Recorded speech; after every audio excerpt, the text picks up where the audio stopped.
Salut les amis, aujourd'hui nous allons parler de l'ascendant Gémeaux. À tout de suite.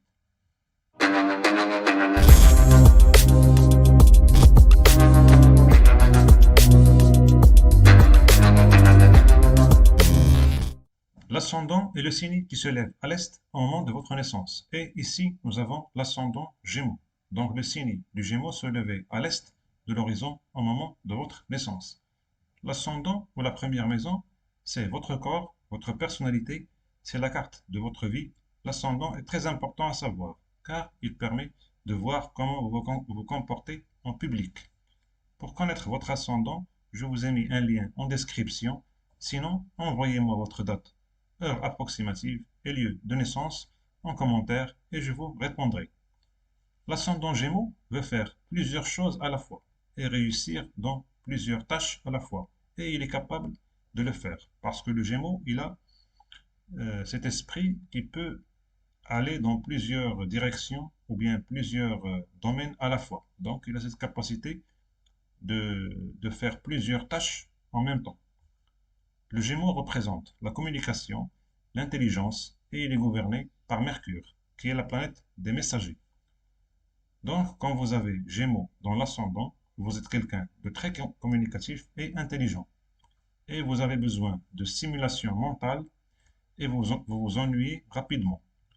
Le Gémeaux est le signe le plus énergétique et le plus jeune du zodiaque. L'ascendant Gémeaux veut faire du commerce ou bien tout type de business. Parce que Mercure, la planète du Gémeaux, elle représente le commerce et l'échange et tout type d'échange, que ce soit d'idées ou bien de biens. Là, nous allons passer sur mon PC pour ajuster les maisons au signe du thème astral. Quand vous avez le Gémeaux en première maison, vous avez le Cancer en deuxième maison. Et là, ça veut dire quoi? Ça veut dire que cette personne, elle va être, ou bien ses valeurs, ou bien sa vie familiale, et ils peuvent subir des fluctuations. Pourquoi? Parce que la deuxième maison, qui est celle du taureau, ça représente les biens matériels, nos valeurs, notre famille, ou bien la famille dans laquelle on a grandi. Et le cancer, ça représente quoi? C'est la lune, ça représente la féminité, ça représente notre domicile, ça représente notre relation avec la mère, ça représente le besoin d'affection et ce type de choses. Donc, quand vous avez la maison 2 en cancer, ça veut dire deux choses. D'abord, cette personne, elle va communiquer avec sa mère, elle va avoir une relation euh, basée sur la communication. Il y aura beaucoup de communication entre cette personne et sa mère. Ça veut dire aussi qu'il y aura des fluctuations ou bien des hauts et des bas dans les biens matériels de cette personne, aussi bien au niveau des valeurs, et aussi bien au niveau de tout ce qui est en relation avec la famille. Parce que la lune, ça représente les fluctuations. Donc, il peut y avoir des hauts et des bas dans tout ce qui concerne la deuxième maison. Quand vous êtes ascendant Gémeaux, vous avez la troisième maison en Lion. Quand vous avez l'énergie du Lion dans la troisième maison, c'est la communication, c'est l'environnement proche, c'est notre relation avec nos frères et sœurs. Donc, quand vous avez le lion dans la troisième maison, ça veut dire que vous allez être, parce que le lion, c'est quelqu'un, ça représente notre ego, représente notre capacité à diriger, notre leadership. Donc, quand vous avez la maison 3 en lion, ça veut dire que vous aurez un discours qui sera direct et que vous allez parler de manière directe et quand vous allez parler, votre discours il sera un peu autoritaire parce que le lion, ça représente aussi l'autorité. Donc, dans la maison 4, nous avons l'énergie de la Vierge. Ça veut dire quoi? La maison 4, c'est notre domicile, notre chez-soi, ou bien notre vie familiale.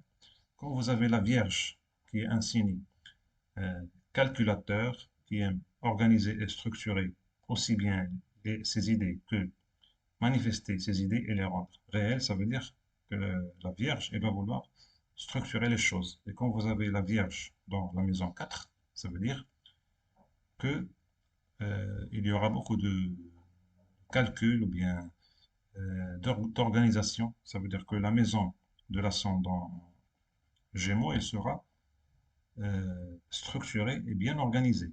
Et tout ce qui concerne la maison, bien le domicile de l'ascendant Gémeaux, il sera bien calculé. Ça veut dire chaque fois qu'il y aura un investissement ou bien un achat d'un bien euh, d'un bien par exemple, d'un mobilier pour la maison ou bien d'un meuble, ou bien, ça sera bien calculé. Ça veut dire que cette personne, elle va calculer tout ce qui concerne la maison. Et il n'y aura pas de dépense qui sera faite de manière aléatoire. C'est-à-dire tout sera calculé en ce qui concerne le domicile. Dans la cinquième maison, vous avez l'énergie de la balance. La cinquième maison, ça représente quoi? Ce sont les enfants, la créativité, les relations amoureuses, parce que la cinquième maison, elle représente le lion. Donc, quand vous avez la balance dans la cinquième maison, ça veut dire la balance, c'est quoi? C'est l'équilibre.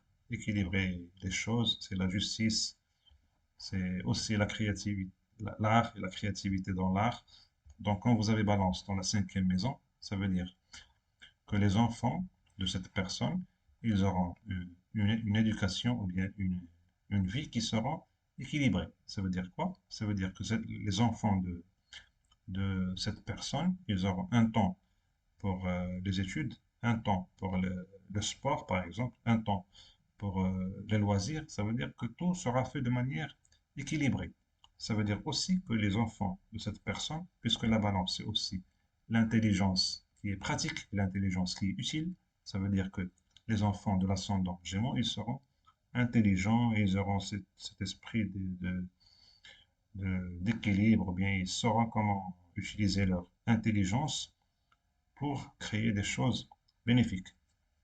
Dans la sixième maison, vous avez l'énergie du scorpion. La sixième maison, ça représente le travail routinier, la santé, le service, les maladies, les ennemis, les disputes ou bien les discussions un peu haineuses. Donc, quand vous avez le scorpion qui est une énergie intense dans la maison 6, ça veut dire que cette personne, elle peut avoir des confrontations ou bien des ennemis dans son travail. Ça veut dire qu'il peut y avoir des tensions dans le travail ou bien cette personne, elle peut rencontrer des oppositions, des personnes qui s'opposent à elle dans le domaine professionnel. Dans la maison 7, vous avez l'énergie du Sagittaire.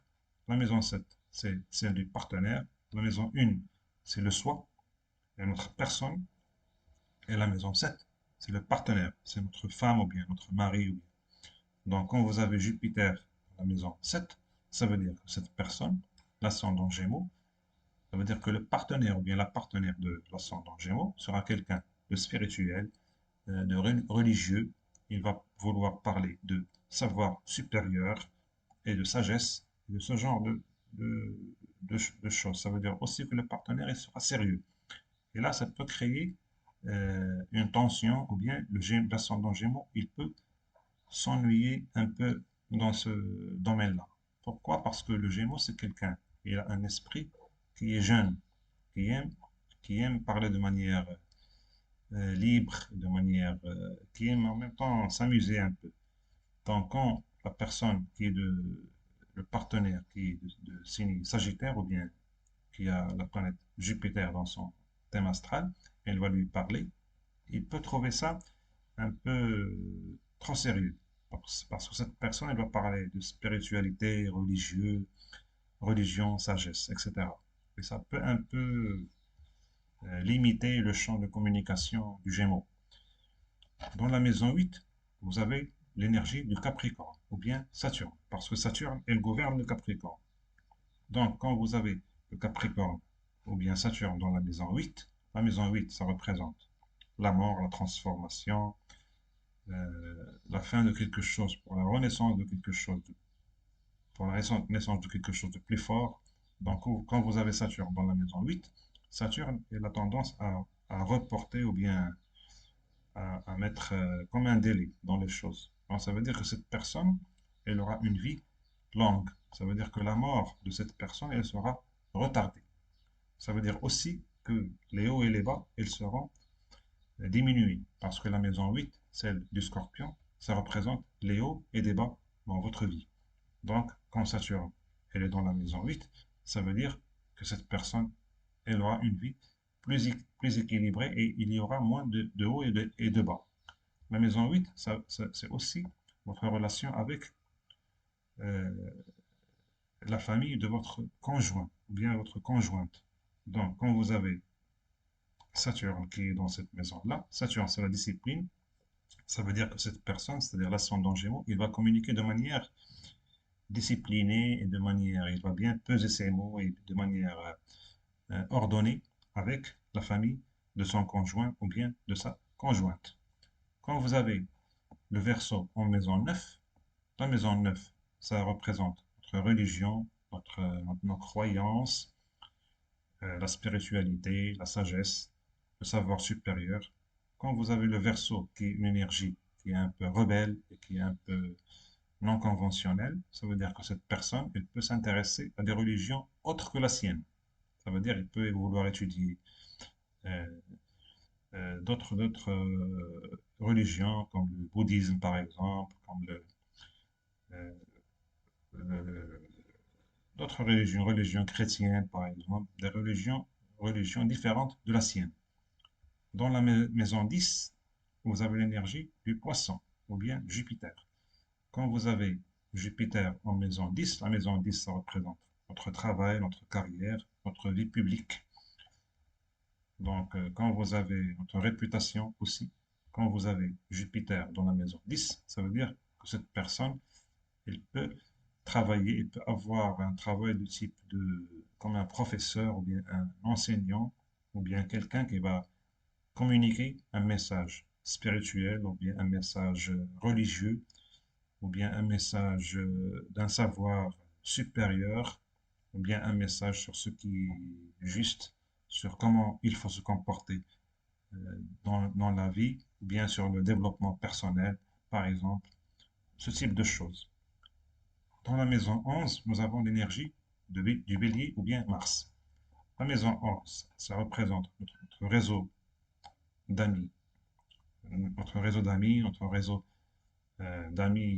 notre cercle d'amis professionnels aussi, tout qui concerne, tout ce qui concerne les groupes d'amis, les groupes professionnels.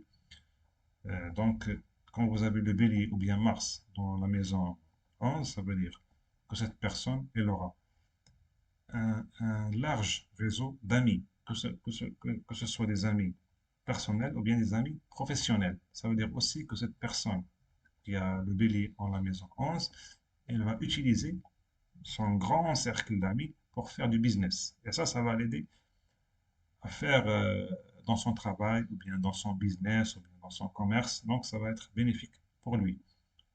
Dans la maison 12, nous avons l'énergie du taureau ou bien Vénus. Vénus, c'est quoi? C'est la planète de l'amour et de la beauté. La maison 12, c'est la planète du poisson. Ça représente la spiritualité, les rêves, la créativité, les illusions, l'art.